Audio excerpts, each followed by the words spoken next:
우리가 살면서 이따금 좀 그럴 때가 있죠.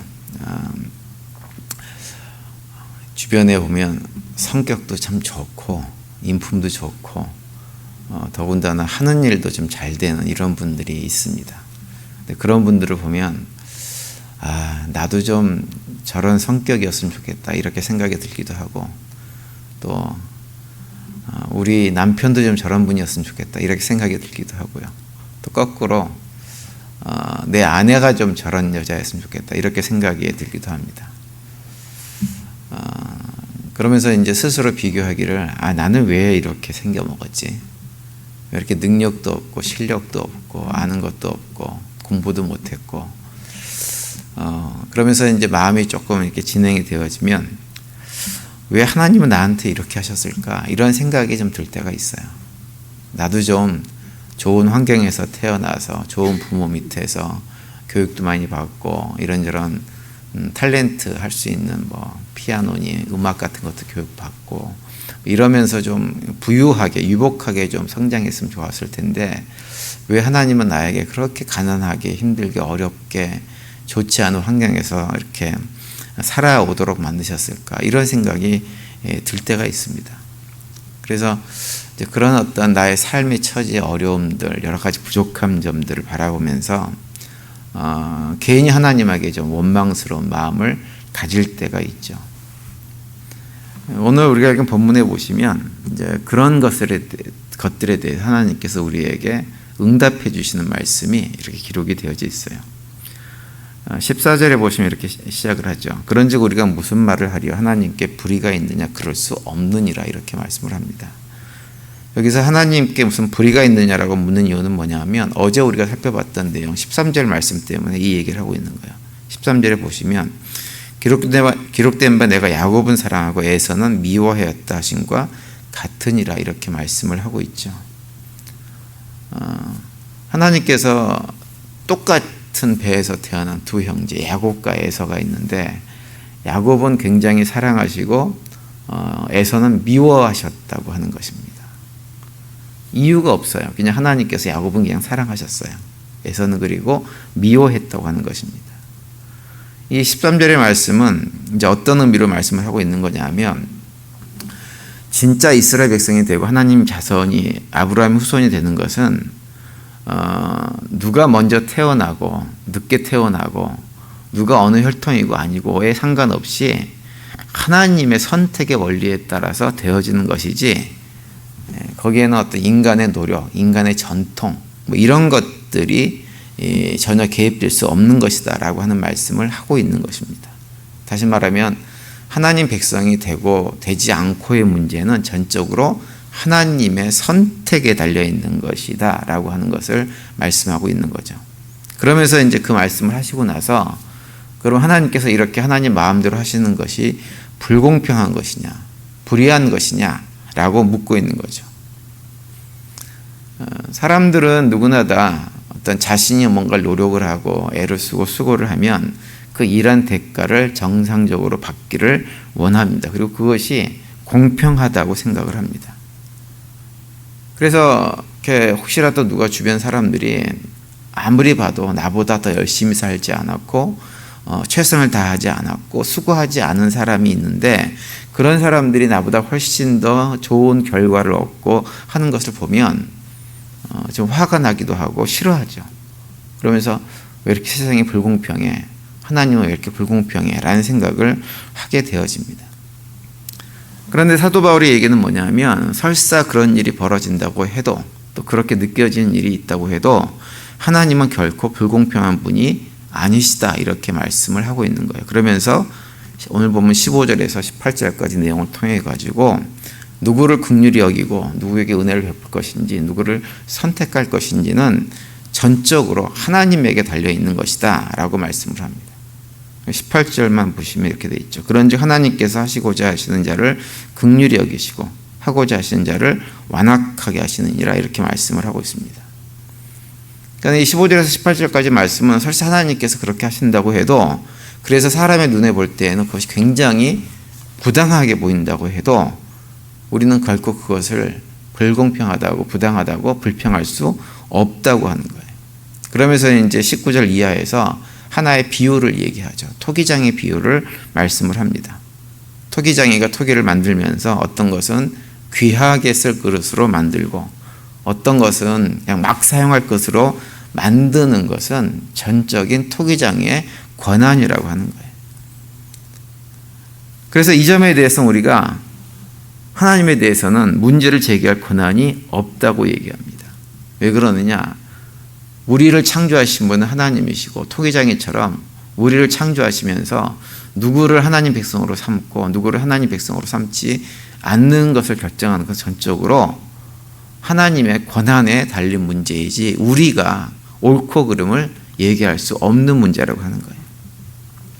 그래서 20절에 보시면 이렇게 말씀하죠. 이 사람아 내가 누구에게 감히 하나님께 반문하느냐. 지음을 받은 물건이 지은 자에게 어찌 나를 이같이 만들었느냐 말하겠느냐. 이렇게 말씀을 하고 있습니다. 피조물들은 창조주 하나님께 그 어떤 불만도 제기할 수 없다고 하는 거예요. 우리가 어떤 나라에 어떤 백성으로 태어났든지 어떤 모양으로 태어났든지 또 이 세상에 설사 우리가 장애인으로 태어났든지 건강하게 태어났든지 그 모든 것을 주관하시는 분은 하나님이시고 하나님 마음이고 그것이 창조주의 권한이기 때문에 피조물 된 우리가 거기에 대해서 이렇다 저렇다 불평을 제기할 수 없다고 하는 거죠. 마태복음 20장에 보시면 포도원 일꾼 비유가 나오죠. 포도원 농장 주인이 포도원에서 일할 사람들을 고용합니다. 하루에 한 데나리온 품삯을 주기로 약속을 하고 사람들을 고용을 했어요. 아침 9시에 나가가지고 인력시장에 있는 사람을 데려와서 일을 시킵니다. 그리고 또 12시에 또 나갑니다. 또 나가서 보니까 여전히 인력시장에서 일거리를 찾지 못하고 방황하는 사람들이 있어서 그 사람들을 또 데려다가 또 일을 시켰어요.